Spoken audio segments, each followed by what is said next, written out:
Native Americans have been misrepresented and disenfranchised for hundreds of years. For example, from a news article from Indian Country Today, Amanda Blackhorse asked the question, "Do you prefer Native American or American Indian?" And the discussion is quite complex. Radmila Cody is a Navajo tribe member and is African American. She mentions that Cody would like to be referred to as DNA/Navajo, Indigenous and Native. When asked why this is important to her, she states, "I used to refer to myself as Native American, but over time I have learned more about colonization and the colonial terms that came with the assimilation process, which continues today."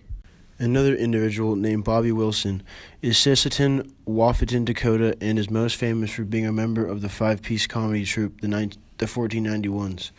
"I say Indian a lot," Wilson said. "I'm around many natives all the time, and using Indian seems to be universal and others can identify with it."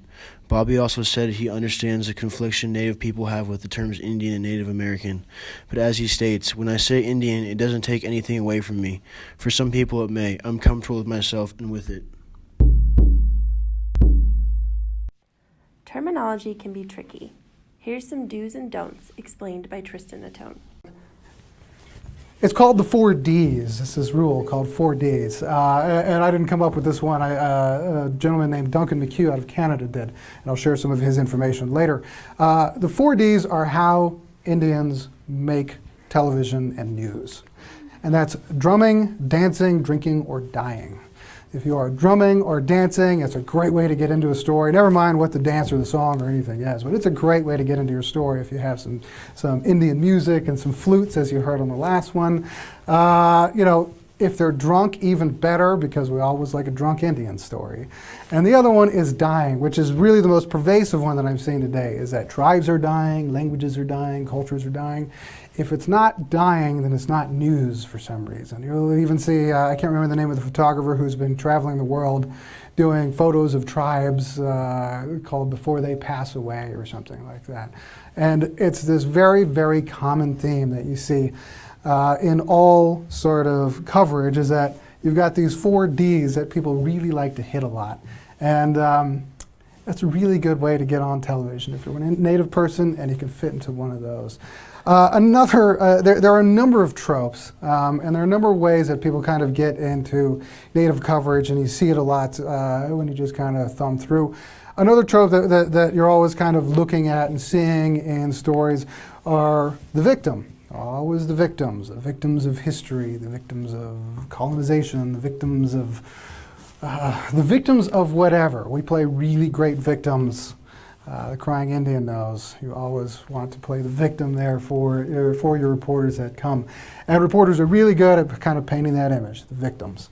Another one, a little more complicated, is the image of the warrior. Everybody loves to see those warriors that are fighting for their people, and they're fighting for their rights, or they're fighting for whatever.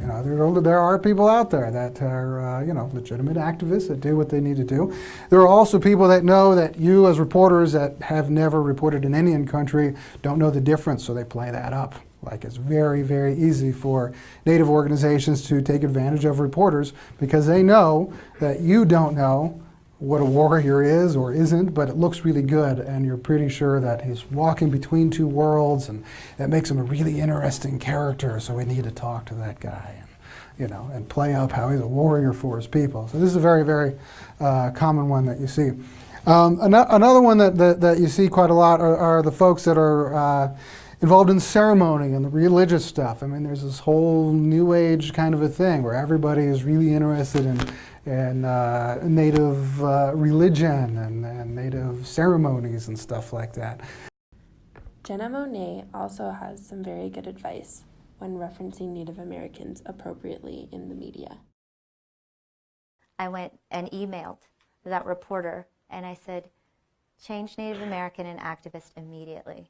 Unless you're going to write about my tribal affiliation, it's Laguna Pueblo, and unless you're going to explain why that affiliation is relevant for the story. Otherwise, change it. And I'm not an activist.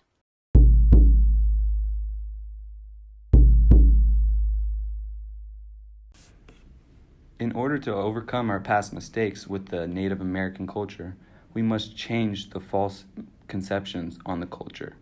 we must change the narrative in order for the Native families to feel honored and respected.